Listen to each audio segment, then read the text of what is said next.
श्रीमद् भागवत गीता के पहले अध्याय का महात्म्य। श्री पार्वती जी ने कहा कि भगवान, आप सब तत्वों के ज्ञाता है। आपकी कृपा से मुझे श्री विष्णु संबंधी नाना प्रकार के धर्म सुनने को मिले जो समस्त लोक का उद्धार करने वाले हैं। देवेश, अब मैं गीता जी का महात्म्य सुनना चाहती हूँ, जिनका श्रवण करने से श्रीहरि में भक्ति बढ़ती है। श्री महादेव जी बोले, जिनका श्री विग्रह अलसी के फूल की भांति श्याम वर्ण का है, पक्षीराज गरुड़ ही जिनके वाहन है, जो अपनी महिमा से कभी च्युत नहीं होते तथा शेषनाग की सैया पर शयन करते हैं, उन भगवान महाविष्णु की हम उपासना करते हैं। एक समय की बात है, मोर दैत्य के नासक भगवान विष्णु शेषनाग के रमणीय आसन पर सुखपूर्वक विराजमान थे। उस समय समस्त लोगों को आनंद देने वाली भगवती लक्ष्मी जी ने आदर पूर्वक प्रश्न किया। लक्ष्मी जी ने पूछा, भगवान, आप समस्त जगत का पालन करते हुए भी अपने ऐश्वर्य के प्रति उदासीन से होकर इस क्षीर सागर में नींद ले रहे हैं, इसका क्या कारण है? श्री भगवान बोले, सुमुखी, मैं नींद नहीं लेता हूँ, अपितु तत्व का अनुसरण करने वाली अंतर्दृष्टि के द्वारा अपने ही माहेश्वर तेज का साक्षात्कार कर रहा हूँ। देवी, यह वही तेज है जिसका योगी पुरुष कुशाग्र बुद्धि के द्वारा अपने अंतःकरण में दर्शन करते हैं तथा जिसे मीमांसक विद्वान वेदों का सार तत्व निश्चित करते हैं। वह माहेश्वर तेज एक अजर प्रकाश स्वरूप आत्मरूप, रोग शोक से रहित अखंड आनंद का पुंज, निरीह और द्वैत रहित है। इस जगत का जीवन उन्हीं के अधीन है, मैं उसी का अनुभव करता हूँ। देवेश्वरी, यही कारण है कि मैं तुम्हें नींद लेता सा प्रतीत होता हूँ। श्री लक्ष्मी जी ने कहा कि ऋषिकेश, आप ही योगी पुरुषों के ध्येय है, आपके अतिरिक्त भी कोई ध्यान करने योग्य तत्व है? यह जानकर मुझे बड़ा कौतूहल हो रहा है। इस चराचर जगत की सृष्टि और संहार करने वाले स्वयं आप ही है। आप सर्वसमर्थ है। इस प्रकार की स्थिति में होकर भी यदि आप उस परम तत्व से भिन्न हैं तो मुझे उसका बोध कराइए। श्री भगवान बोले कि प्रिय, आत्मा का स्वरूप द्वैत और अद्वैत से पृथक, भाव और अभाव से मुक्त तथा आदि और अंत से रहित है। शुद्ध ज्ञान के प्रकाश से उपलब्ध होने वाला तथा परमानंद स्वरूप होने के कारण एकमात्र सुंदर है। वही मेरा ईश्वरीय रूप है। आत्मा का एकत्व ही सबके द्वारा जानने योग्य है।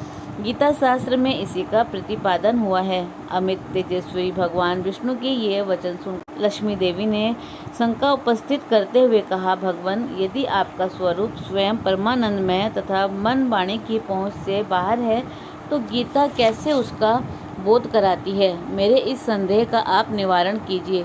श्री भगवान बोले, सुंदरी, सुनो, मैं गीता में अपने स्थिति का वर्णन करता हूँ। क्रमशः 5 अध्यायों को तुम 5 मुख जानो, 10 अध्यायों को 10 भुजाएं समझो तथा 1 अध्याय को उदर और 2 अध्यायों को दोनों चरण कमल जानो। इस प्रकार यह 18 अध्यायों की वाङ्मयी ईश्वरी मूर्ति ही समझनी चाहिए। यह ज्ञान मात्र से ही महान पातकों का नाश करने वाली है।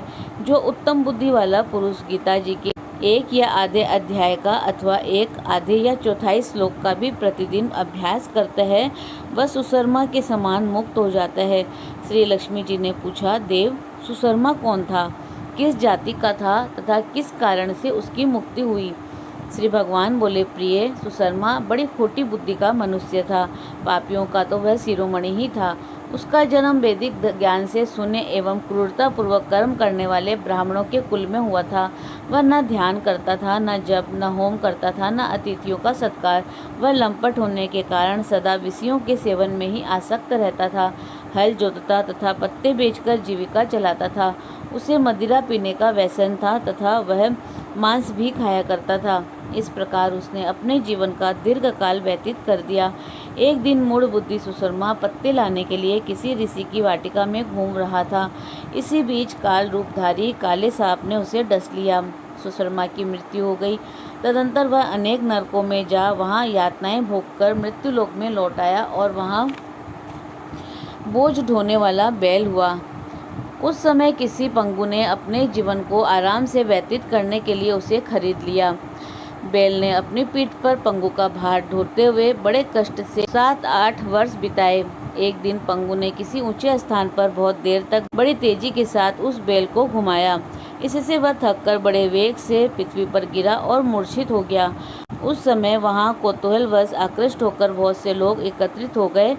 उस जन समुदायों में एक पुण्यात्मा व्यक्ति ने उस बैल का कल्याण करने के लिए उसे अपना पुण्य दान किया। तत्पश्चात कुछ दूसरे लोगों ने भी अपने अपने पुण्यों को याद करके उन्हें उसके लिए दान किया। उस भीड़ में एक वेश्या भी खड़ी थी। उसे अपने पुण्य का पता नहीं था, तो भी उसने लोगों की देखा देखी उस बैल के लिए कुछ त्याग किया। तदंतर यमराज के दूत उस मरे हुए प्राणी को पहले यमपुरी में ले गए।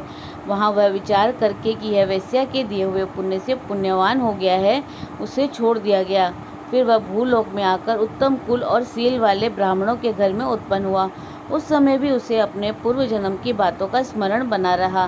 बहुत दिनों के बाद अपने अज्ञान को दूर करने वाले कल्याण तत्व का जिज्ञासु होकर वह उस वेश्या के पास गया और उसके दान की बात बतलाते हुए उसने पूछा, तुमने कौन सा पुण्य दान किया था?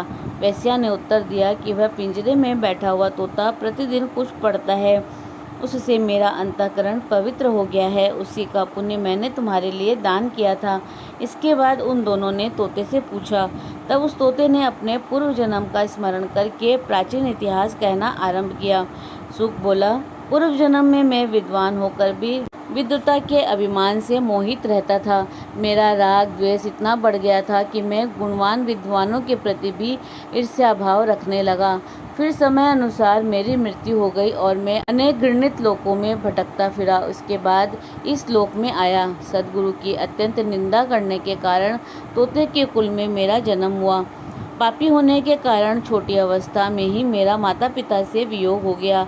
एक दिन मैं ग्रीष्म ऋतु में तपे हुए मार्ग पर पड़ा था। वहाँ से कुछ श्रेष्ठ मुनि मुझे ले आए, उठा लाए और महात्माओं के आश्रय में आश्रम के भीतर एक पिंजरे में उन्होंने मुझे डाल दिया। वहीं मुझे पढ़ाया गया। ऋषियों के बालक बड़े आदर के साथ गीता जी के प्रथम अध्याय की आवृत्ति करते थे।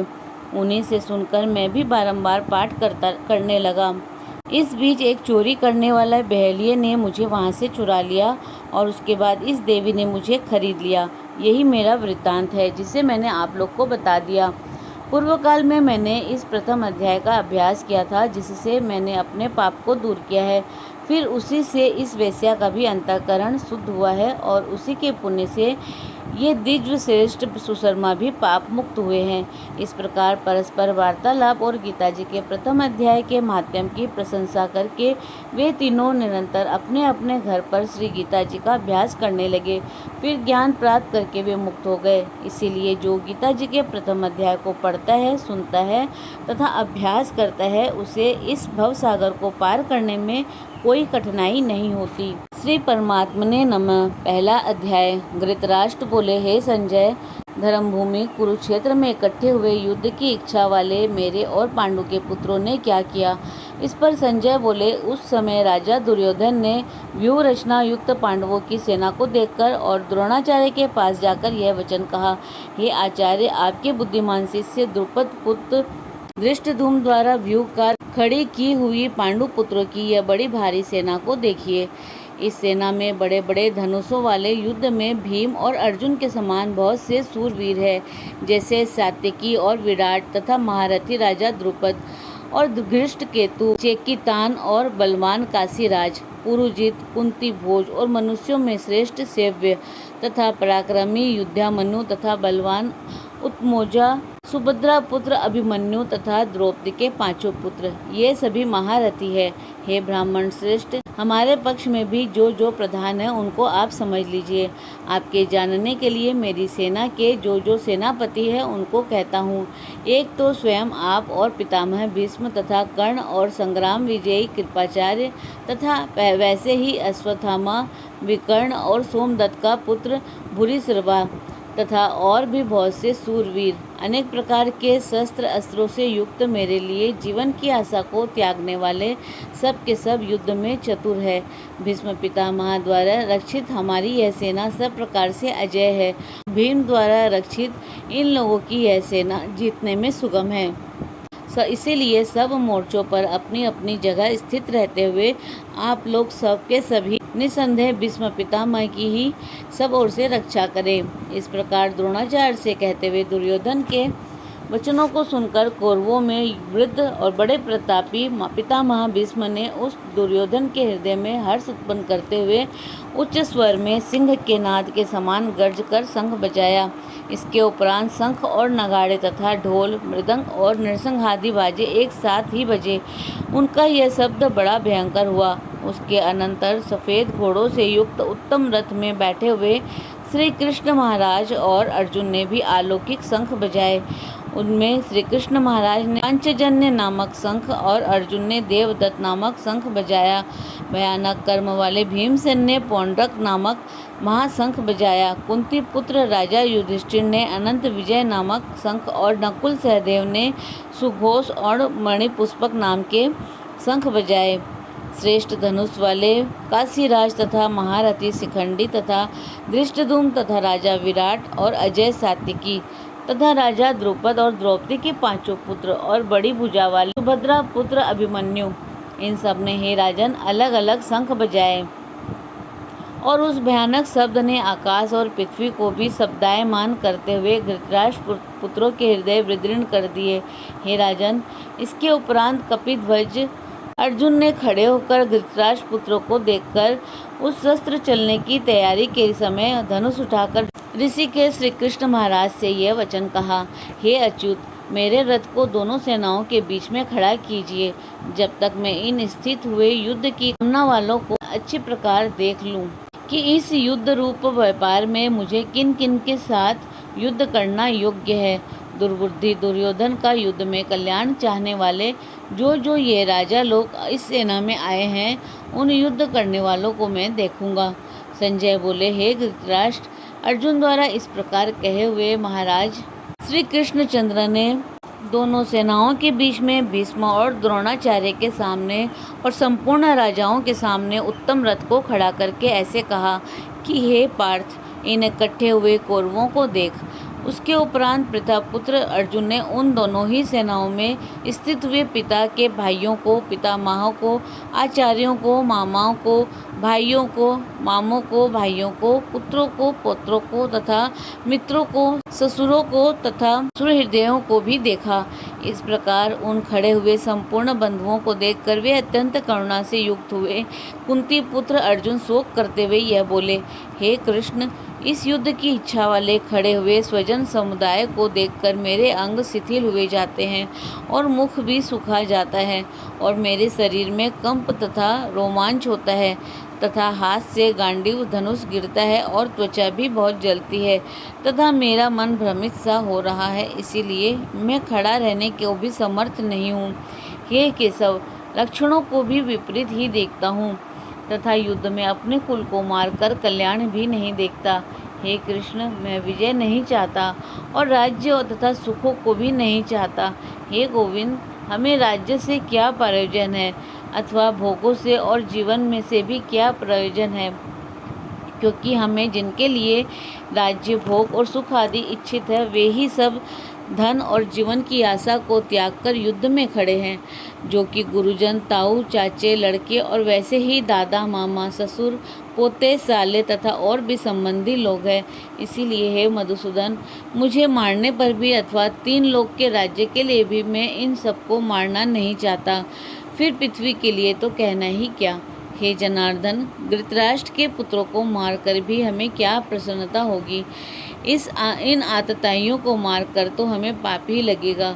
इससे हे माधव, अपने बांधव धृतराष्ट्र के पुत्रों को मारने के लिए हम योग्य नहीं हैं, क्योंकि अपने कुटुंब को मारकर हम कैसे सुखी होंगे। यद्यपि लोभ से भ्रष्टचित हुए ये लोग कुल के नाशकृत दोष को और मित्रों के साथ विरोध करने में पाप को नहीं देखते हैं, परंतु हे जनार्दन, कुल के नाश करने से होते हुए दोष को जानने वाले हम लोगों को इस पाप से हटने के लिए क्यों नहीं विचार करना चाहिए, क्योंकि कुल के नाश होने से सनातन कुल धर्म नष्ट हो जाते हैं। धर्म के नाश होने से संपूर्ण कुल को पाप भी बहुत दबा लेता है तथा हे कृष्ण, पाप के अधिक बढ़ जाने से कुल की स्त्रियां दूषित हो जाती हैं और हे वार्ष्णेय, स्त्रियों के दूषित होने पर वर्ण संकर उत्पन्न होता है और वह वर्ण संकर कुल घातियों को तथा कुल को नरक में ले जाने के लिए ही होता है। लोप हुई पिंड और जल की क्रिया वाले इनके पितृलोक भी गिर जाते हैं और इन वर्ण संकर कारक दोषों से कुल घातियों के सनातन कुल धर्म और जाति धर्म नष्ट हो जाते हैं तथा हे जनार्दन, भ्रष्ट हुए कुल धर्म वाले मनुष्यों का अनंत काल तक नरक में वास होता है, ऐसा हमने सुना है। अहो, शोक है कि हम लोग बुद्धिमान होकर भी महान पाप करने को तैयार हुए हैं, जो कि राज्य और सुख के लोभ से अपने कुल को मारने के लिए उद्यत हुए हैं।